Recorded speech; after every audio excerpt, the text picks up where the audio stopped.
Assalamualaikum warahmatullahi wabarakatuh. Salam sejahtera untuk kita semua. Saya Restu, CPNS Latsar BDK Bandung Angkatan 29. Di sini saya akan menyampaikan resum agenda 1 modul 3 tentang kesiapsiagaan bela negara. Kesiapsiagaan bela negara adalah kebulatan sikap, tekad, dan perilaku warga negara yang dilakukan secara ikhlas, sadar, dan disertai dengan kerelaan berkorban sepenuh jiwa raga yang dilandasi oleh kecintaan terhadap NKRI. Berdasarkan Pancasila dan Undang-Undang tahun 1945 untuk menjaga, merawat, dan menjamin kelangsungan hidup berbangsa dan bernegara.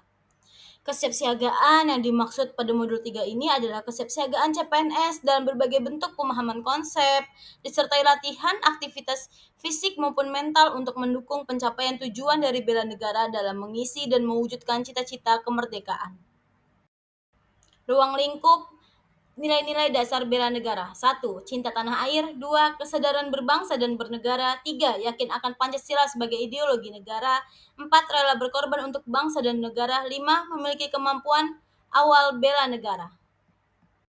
Manfaat kesiapsiagaan bela negara jika kita terapkan sebagai CPNS. 1. Membentuk sikap disiplin, waktu, aktivitas, dan pengaturan kegiatan lain. 2. Membentuk jiwa kebersamaan dan solidaritas antar sesama rekan seperjuangan. 3. Membentuk mental dan fisik yang tangguh. 4. Menanamkan rasa kecintaan pada bangsa dan patriotisme sesuai dengan kemampuan diri. Dan yang kelima, melatih jiwa leadership dalam memimpin diri sendiri maupun kelompok dalam materi team building. Kemampuan awal bela negara. 1. Kesehatan jasmani dan mental, yaitu kesiapsiagaan seseorang dengan memahami kondisi mental, perkembangan mental, dan proses menyesuaikan diri terhadap berbagai tuntutan sesuai dengan perkembangan mental atau jiwa kedewasaannya, baik tuntutan dalam dirinya sendiri maupun dari luar. Yang kedua, kesiapsiagaan jasmani dan mental, yaitu kegiatan atau kesanggupan seseorang untuk melaksanakan tugas atau kegiatan fisik secara lebih baik dan efisien. 3. Etika, etiket, dan moral, yaitu sebagai bentuk aturan tertulis maupun tidak tertulis mengenai aturan tata krama, sopan santun, dan tata cara yang baik, patut, dan pantas sehingga dapat diterima dan menimbulkan komunikasi, hubungan baik, dan saling memahami antara satu dengan yang lain. Dan yang terakhir, kearifan lokal, yaitu hasil pemikiran dan perbuatan yang diperoleh manusia di tempat ia hidup dengan lingkungan alam sekitarnya untuk memperoleh kebaikan.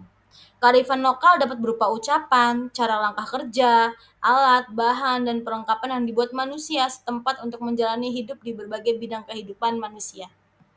Selanjutnya, rencana aksi bela negara, yaitu tekad, sikap, dan perilaku, serta tindakan warga negara baik secara perseorangan maupun kolektif dalam menjaga kedaulatan negara, keutuhan wilayah, serta keselamatan bangsa dan negara yang dijiwai oleh kecintaan kepada NKRI yang berdasarkan Pancasila dan Undang-Undang 1945 dalam menjamin kelangsungan hidup bangsa Indonesia dan negara dari berbagai ancaman, sebagaimana yang tertuang dalam Undang-Undang Nomor 23 Tahun 2019 tentang pengelolaan sumber daya nasional untuk pertahanan negara.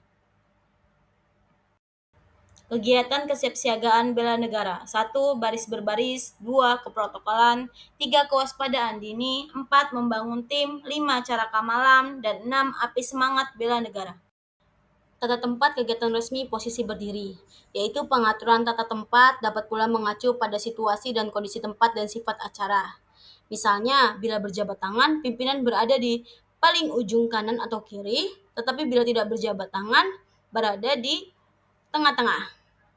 Dengan posisi masyarakat atau staf berada di seberang pimpinan. Contohnya gambar yang saya bagikan, posisi pemimpin upacara berada di tengah-tengah di depan masyarakat. Tata tempat kegiatan resmi posisi duduk, yaitu pada posisi rapat, meja berbentuk U ataupun bulat, pemimpin rapat berada di tengah-tengah. Dan kanan kirinya sesuai dengan jabatan atau fungsional masing-masing seperti gambar yang saya contohkan. Tata tempat kegiatan resmi dalam pertemuan tatap muka dalam bentuk teater. Posisi pimpinan berada di paling depan, di tengah-tengah, dan kanan kirinya adalah staf sesuai jabatan atau fungsionalnya. Dengan masyarakat atau staf atau audiens rapat berada di seberangnya. Sekian, terima kasih telah menonton. Wassalamualaikum warahmatullahi wabarakatuh.